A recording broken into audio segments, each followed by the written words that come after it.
नमस्कार, अपना बिहार देख रहे हैं आप और मैं हूं आप सबके साथ अनूप। खबरों की शुरुआत करते हैं और सबसे पहले बात खगड़िया की, जहां पुलिस टीम पर हमला हुआ है। मामला गंगौर थाना क्षेत्र के बेला शिमरी गांव का है। नाराज लोगों ने यहां पुलिस टीम से हाथापाई की और उन पर पथराव भी किया।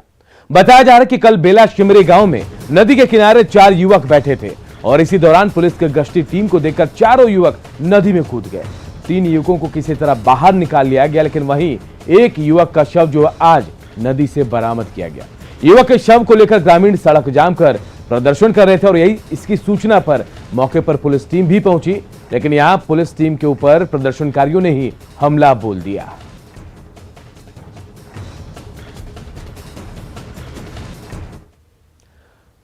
और देखिए, पुलिस पर हमला छपरा में भी हुआ है। यहां बालू माफिया ने पुलिस टीम पर हमला किया है। हमले में गरखा थाना अध्यक्ष सहित 8 पुलिसकर्मी जख्मी हो गए हैं। सभी पुलिसकर्मियों को सदर अस्पताल में भर्ती कराया गया है।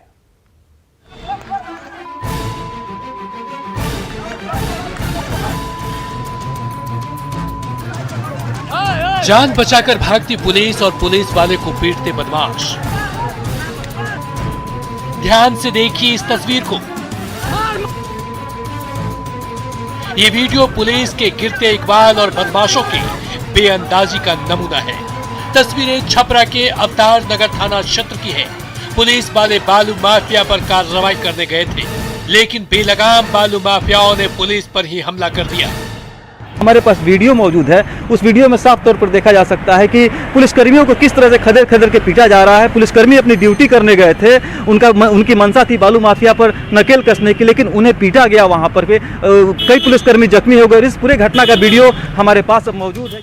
वीडियो में साफ साफ दिख रहा है कि कुछ लोग एक पुलिस वाले को बेरहमी से पीट रहे हैं। वो किसी तरह अपनी जान बचा रहे हैं। बालू माफिया के इस हमले में गरखा थाना अध्यक्ष सहित 8 पुलिसकर्मी जख्मी हो गए, जिन्हें इलाज के लिए सदर अस्पताल में भर्ती कराया गया है। न्यूज़ 18 की टीम ने इस मामले को लेकर जिले के एसपी से संपर्क करने की कोशिश की। पुलिस एसपी का आवाज से हमने एसपी से बात करने की कोशिश की इस मामले में। हालांकि एसपी अभी उपलब्ध नहीं हो सके। उन्होंने जरूर कहा कि पुलिस इस मामले में मुकम्मल कार्रवाई कर रही है। हमले का ये वीडियो बताने के लिए काफी है कि बदमाशों में पुलिस का खौफ नहीं, बल्कि पुलिस पर बालू माफिया का खौफ है।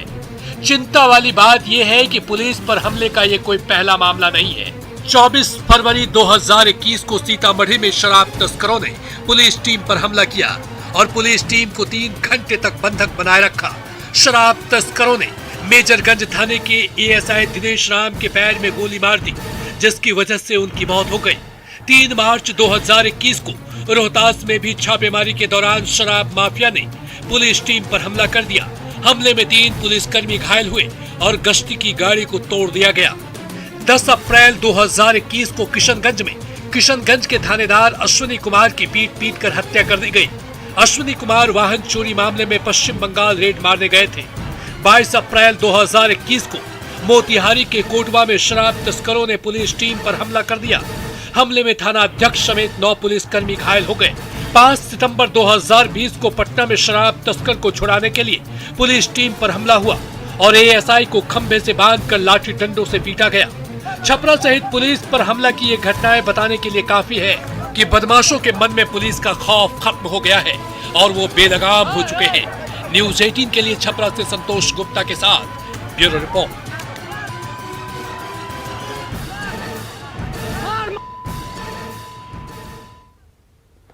और अब बात पुलिस के लाठीचार्ज की, तो पटना में इंजीनियरिंग के छात्रों पर पुलिस ने लाठीचार्ज किया है।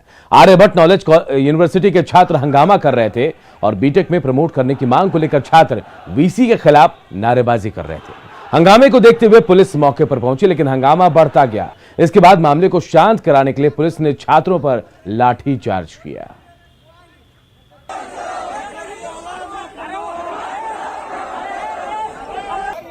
सर आप लोग फुटबॉल यूज कर सकते हैं, लेकिन बहुत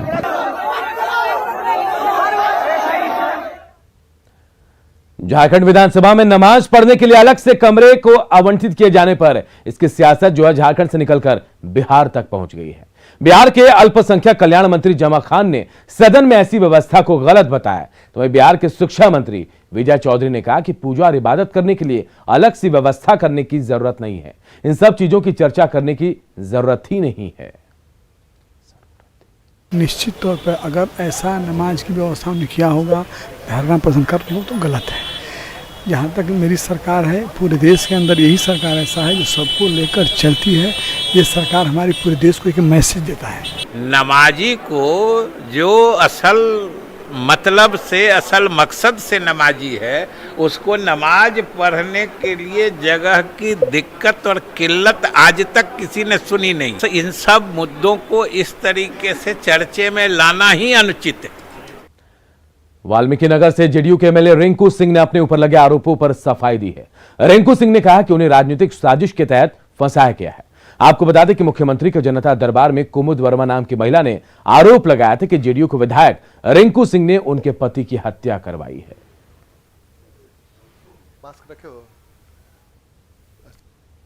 देखिए, ये शुद्ध रूप से राजनीतिक से प्रेरित है। उस दिन जिस दिन की ये घटना है, कारगिल शहीद दिवस, हमारे वाल्मीकि नगर के जो युवा लोग हैं वो कैंडल मार्च निकाले हुए थे। मैं उसमें सम्मिलित था।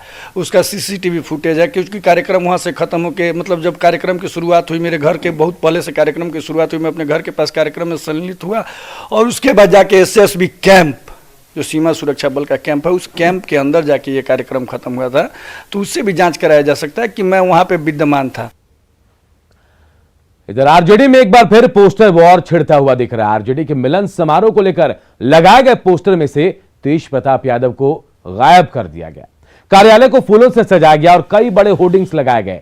होर्डिंग्स में लालू, राबड़ी, तेजस्वी के साथ साथ प्रदेश अध्यक्ष जगदानंद सिंह, अब्दुल बारी सिद्दीकी, श्याम रजक और आलोक मेहता को शामिल किया गया, लेकिन तेज प्रताप यादव की तस्वीर किसी भी पोस्टर में नहीं है, जिससे एक बार फिर से राजनीति गर्मा गई है। जायजा लिया हमारे सहयोगी रवि एस नारायण ने। राष्ट्रीय जनता दल में आज मिलन समारोह का आयोजन है और यहाँ पे राष्ट्रीय जनता दल में कई नेता जो हैं वो आज शामिल हो रहे हैं और उसको लेकर के यहाँ पे देखिए तैयारी की गई है। ये राजद कार्यालय है और उसको फूलों से सजाया गया है। आपको बता दें कि खगड़िया के पूर्व नगर सभापति जो हैं मनोहर कुमार यादव और सीता कुमारी, ये एक बड़े चेहरे हैं जो शामिल होंगे राष्ट्रीय जनता दल में। लेकिन आपकी तस्वीरों को ज़रा गौर करिए कि यहाँ पे जो सजाया गया है और जो तमाम जो तस्वीरें यहाँ पे लगाई गई हैं, यहाँ पे जो कैंडिडेट शामिल हो रहे हैं उनकी तस्वीरें हैं। लालू प्रसाद यादव, प्रदेश अध्यक्ष जगदानंद सिंह, अब्दुल बारी सिद्दीकी बाएं तरफ, अगर दूसरी तरफ कहें तो आलोक मेहता, श्याम रजक और राबड़ी देवी की तस्वीर है और साथ में तेजस्वी यादव को। यहाँ भी पूरे तरह से अगर कहें तो तेज प्रताप यादव की तस्वीर एक बार फिर से यहाँ पे गायब है। और सिर्फ एक जगह नहीं, आपको बता कि बड़े बड़े जो होर्डिंग्स हैं वो लगाए गए हैं। यहाँ पे ज़रा देखिए कि कितना बड़ा होर्डिंग जो है वो राष्ट्रीय जनता दल का यहाँ पे लगाया गया है। और यहाँ पे ज़रा देखिए कि यहाँ पर भी वही तस्वीर लगाई गई है। यहाँ पे अगर कहें कि मिलन समारोह का आज आयोजन यहाँ पे लिखा गया है और राष्ट्रीय जनता दल के राष्ट्रीय अध्यक्ष जो है लालू प्रसाद यादव, जगदानंद सिंह, अब्दुल बारी, तमाम लोगों की तस्वीरें हैं, लेकिन किसी भी एक भी तस्वीर में तेज प्रताप यादव की तस्वीर नहीं है। और इस तरह से समझा जा सकता है कि तस्वीरों के जरिए जो राजनीति या जो संदेश देने की कोशिश हमेशा होती है वो आज एक बार फिर से दिखाया गया है कि यहाँ पे तमाम लोगों की तस्वीरें तो हैं, लेकिन तेज प्रताप यादव एक बार फिर से तस्वीरों में गायब हैं। पटना से रवि एस नारायण की रिपोर्ट। हिंदुस्तानी आवाम मोर्चा के राष्ट्रीय महासचिव और SC/ST कल्याण मंत्री संतोष सुमन ने जनता दरबार लगाने के पीछे का मकसद बताया। संतोष सुमन ने कहा कि कई ऐसे लोग हैं जो मुख्यमंत्री और उप मुख्यमंत्री के जनता दरबार में छूट जाते हैं। वैसे लोगों की मदद के लिए जनता दरबार की शुरुआत की गई है, जिससे कि ज्यादा से ज्यादा लोगों को मदद पहुंचाई जा सके। मंत्री संतोष सुमन ने विपक्ष को भी जनता दरबार लगाने की सलाह दी है।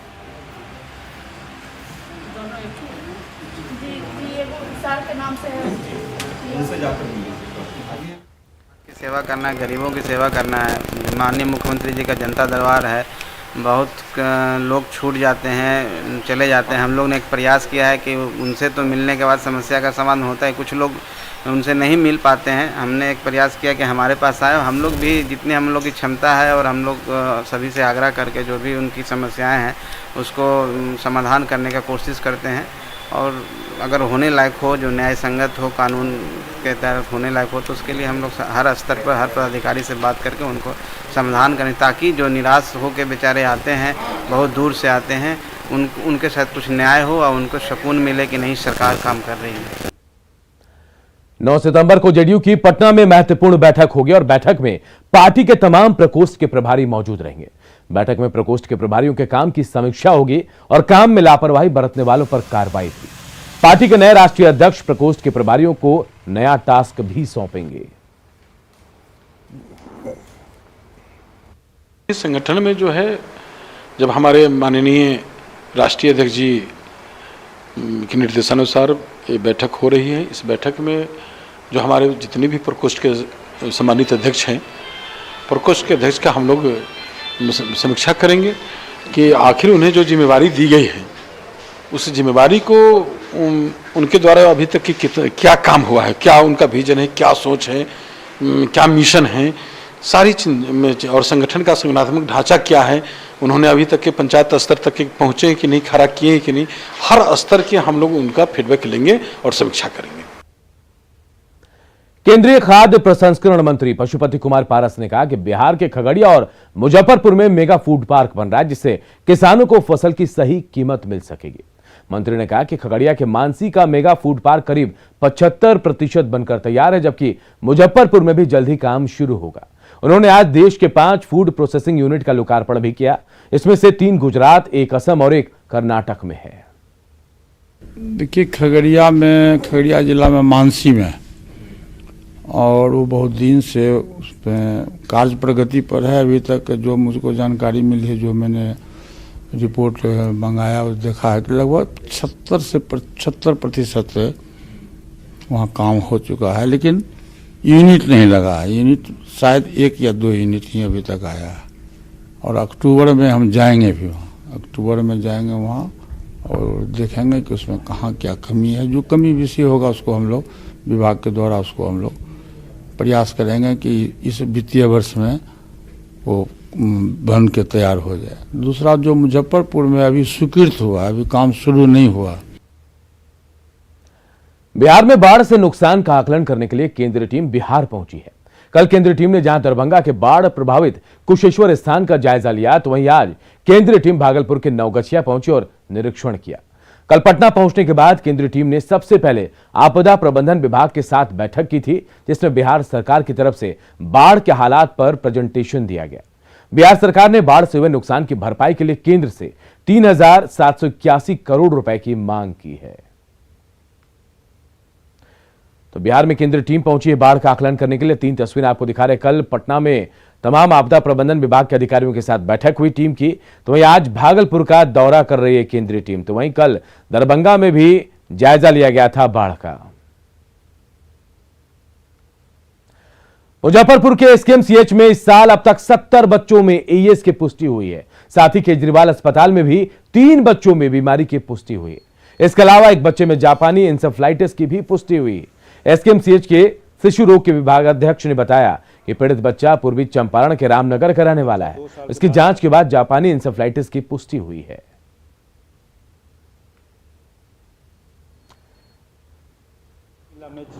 पहले उनको फीवर और कन्वल्सन हुआ, तो ये बेतिया मेडिकल कॉलेज में 5 दिन इलाज कराया, वहाँ से इनको रेफर किया गया। जब यह हम लोगों ने इसकी जांच कराई तो कल ही इसकी जांच की पुष्टि हुई है कि इसको जापानीज इंसेफ्लाइटिस जेई इसको कंफर्म किया है। इधर सीवान से सटे उत्तर प्रदेश में बुखार से काफी बच्चे प्रभावित हैं। सीवान उत्तर प्रदेश का सीमावर्ती इलाका है। इसको लेकर सीवान स्वास्थ्य विभाग अलर्ट पर है। डीएम ने स्वास्थ्य विभाग को कई निर्देश भी दिए हैं, जिसके बाद सदर अस्पताल में मुकम्मल व्यवस्था भी की गई है। अस्पताल में ऑक्सीजन, वेंटिलेटर की व्यवस्था है ताकि आपात हालात से निपटा जा सके। सदर अस्पताल में तैयारियों का जायजा लिया हमारे सहयोगी मृत्युंजय सिंह ने। सीवान से सटे उत्तर प्रदेश में कई बच्चे बुखार की चपेट में है। चूँकि सीवान यूपी का सीमावर्ती जिला है, जिसको लेकर सीवान सदर अस्पताल में किस तरह की व्यवस्था की गई है हम जानने की कोशिश करेंगे। ये सदर अस्पताल का पीकू वार्ड है, शिशु वार्ड भी बनाया गया है। यहाँ किस तरह की अंदर व्यवस्था की गई है हम जानने की कोशिश करेंगे और दिखाने की कोशिश करेंगे कि क्या यहाँ पे आप देख सकते हैं ये पीकू वार्ड है, जो कि उत्तर प्रदेश में काफ़ी बच्चे बुखार से पड़े, जिसको देखते हुए सीवान अस्पताल प्रशासन भी काफ़ी अलर्ट है। आप देख सकते हैं वेंटिलेटर की यहाँ व्यवस्था की गई है ये वेंटिलेटर है जो क्रिटिकल अगर सिचुएशन आएगा तो बच्चों को यूज़ किया जाएगा। तमाम तरह के इंस्ट्रूमेंट्स लगे हुए हैं जिसको अगर बच्चा हाई फीवर आता है तो उसकी जान बचाई जा सके। यहाँ के नोडल अधिकारी हम जानने की कोशिश करेंगे कि बुखार को देखते हुए उत्तर प्रदेश में जो बुखार काफ़ी चपेट में लिया है बच्चों को, क्या असर यहाँ पर क्या की जाती है? यहाँ हम लोग जो है उसको देखते हुए हम लोग AES जो है एक्यूट इंसेफ्लाइटिस सिंड्रोम, तो उसको चिन्हित करके और जो किस कंडीशन में है, अगर वेंटिलेटर की ज़रूरत है तो उसका भी हम लोग 2 बेड का इंतजाम रखे हैं। और जनरली जो है जो सपोर्टिव ट्रीटमेंट है उसका भी 10 बेड हमारे यहाँ है और हर दवा भी उपलब्ध है, जितना इसकी ज़रूरत है उसका सब हो गया है। हमारे मेयर साहब भी हैं, CS साहब भी हैं और DM साहब भी खास इसमें इंटरेस्ट ले रहे हैं। तो ये सिवान का जो सीमावर्ती इलाका है उत्तर प्रदेश, जहाँ काफ़ी जो बच्चे हैं बुखार के चपेट में हैं, जिसको देखते हुए सिवान में भी पूरे स्वास्थ्य महकमा को अलर्ट कर दिया गया है, वो अलर्ट मोड में है। मृत्युंजय कुमार सिंह, न्यूज़ 18 सिवान। इधर गोपालगंज में भी स्वास्थ्य विभाग की तरफ से पूरी तैयारी की गई है। DM खुद सदर अस्पताल पहुंचकर हालात का जायजा ले रहे हैं और बदलते मौसम में बीमार हो रहे बच्चों को लेकर स्वास्थ्य विभाग को अलर्ट कर रहे हैं। DM डॉक्टर नवल किशोर चौधरी ने बताया कि जिला प्रशासन अलर्ट मोड में है और सदर अस्पताल में बच्चों के लिए अलग से वार्ड भी बनाया गया है। इसमें ऑक्सीजन समेत सारी व्यवस्था की गई है। सदर अस्पताल से ज्यादा जानकारी दे रहे हैं हमारे सहयोगी मुकेश। कल हमने CS से बात किया था, साथ ही कुछ चिकित्सकों से भी हमने बात किया, जो शिशु रोग चिकित्सक हैं उनसे हमने बात किया था। अभी एक वायरल फीवर चला हुआ है जो कि छोटे बच्चों में, खास करके 10 साल से छोटे उम्र के बच्चों में ये वायरल फीवर काफ़ी तेज़ी से फैल रहा है, लेकिन इसमें बहुत घबराने की बात अभी सामने नहीं आई है। हालांकि हमने सभी लोगों को अलर्ट रहने के लिए कहा है। सीमावर्ती उत्तर प्रदेश में जो वायरल फीवर है वो बच्चों में इसका कहर देखने को मिल रहा है और चूँकि गोपालगंज उत्तर प्रदेश की सीमा से सटा हुआ इलाका है, जिसकी वजह से गोपालगंज में भी जो बच्चों में जो केसेस हैं वो ज़्यादा मामले सामने आ रहे हैं।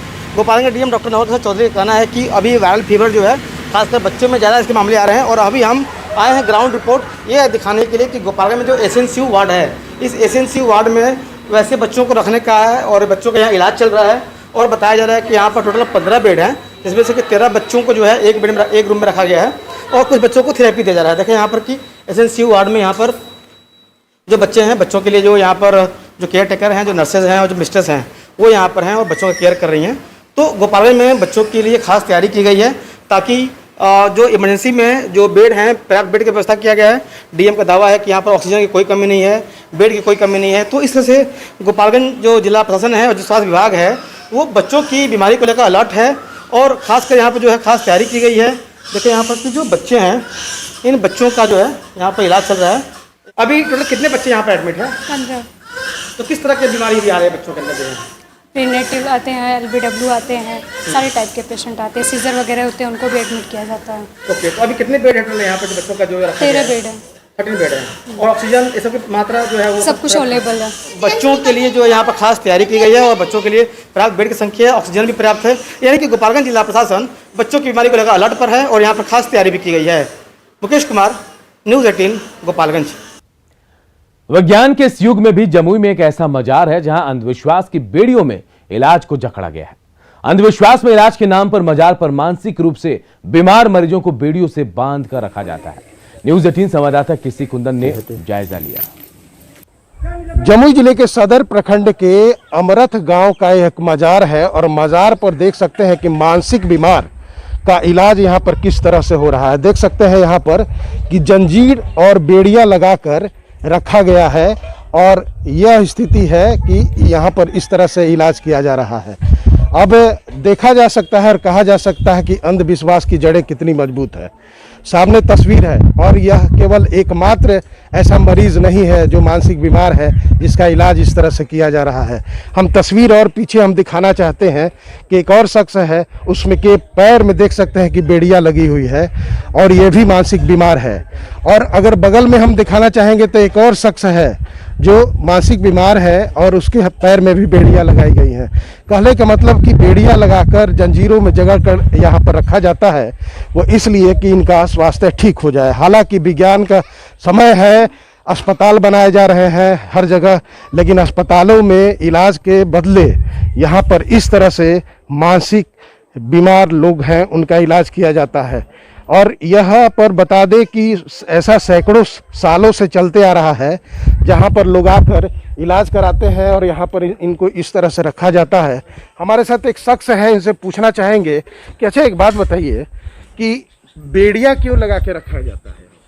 जैसे बेड़ी क्यों लगा है? बेड़ियाँ इसलिए लगाते हैं कि लोग भागे ना यहाँ से। हाँ हाँ।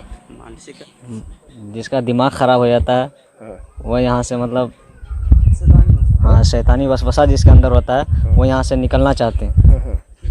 हाँ। ये ठीक हो जाता है? हाँ यहाँ पे ठीक हो जाता है। यहाँ पे शैतानी जो मसला है ना उसका इलाज होता है। शैतानी मसला का यानी कि आज से हो गया जादू टोना का। सुनिए इसका आखिर तो दिमाग इनका ये मानना है मानसिक बीमारी है ना। हाँ हाँ तो शैतानी वसवसा अस्पताल में न भर्ती होना चाहिए। नहीं अस्पताल में थोड़ा ठीक हो जाएगा, ये नहीं ठीक होगा। नहीं देख सकते हैं और इनका कहना है कि अस्पताल में कैसे ठीक होगा। और यह अंधविश्वास का खेल यहाँ पर बहुत सालों से चलते आ रहा है, जहाँ पर इसी तरह से जंजीर में जकड़कर पैर में बेड़ियाँ लगाकर मरीजों को रखा जाता है। हैरानी की बात है कि ऐसा यहाँ पर कई वर्षों से चलते आ रहा है और यहाँ पर लोग आते हैं, इलाज कराते हैं और इलाज कराने का तरीका यही है। कहने का मतलब कि सरकार अगर लाखों करोड़ों रुपए खर्च कर रही है स्वास्थ्य के नाम पर, उस माहौल में भी आज के ज़माने में भी इस तरह का अंधविश्वास चल रहा है, जिसका नुकसान शायद प्रताड़ना के रूप में यह मरीज भी भुगत रहे हैं। केसी कुंदन, न्यूज़ 18 जम्मू। तो हैरानी होती है कि एक तरफ मंगल पर कॉलोनी बसाने की तैयारी चल रही है तो दूसरी तरफ जमुई में देखिए अंधविश्वास की इंतहा हो रही। अब सवाल भी उठ रहे हैं। सवाल ये, इलाज के नाम पर ढोंग आखिर कब तक होता रहेगा? सवाल ये भी कि इंसान को जंजीर में जकड़ने का हक किसी को किसने दे दिया? अपना मतलब साधने के लिए जिंदगी से खिलवाड़ क्यों किया जा रहा है?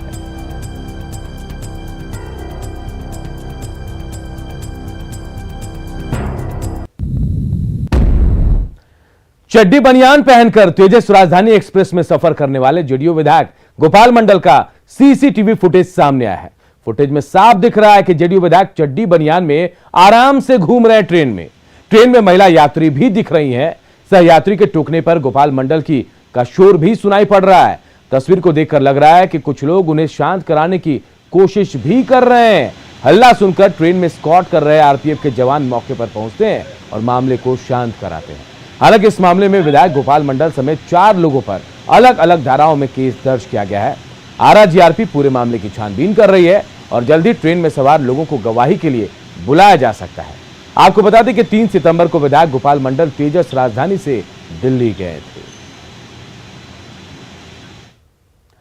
और अपना बिहार के इस बुलेटिन में इतना ही। आगे है जोहार झारखंड।